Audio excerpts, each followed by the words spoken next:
Nell's honey ginger dressing. We're going to make chicken shawarma. Right, Gary? Well, I have to admit, I wouldn't have thought of putting a dressing in a shawarma marinade, but it makes sense.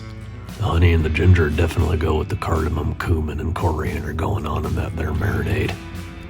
And what's this? A charcoal fire? Oh, this just got serious. www.nellskitchen.com. Look at that. That's what I'm talking about.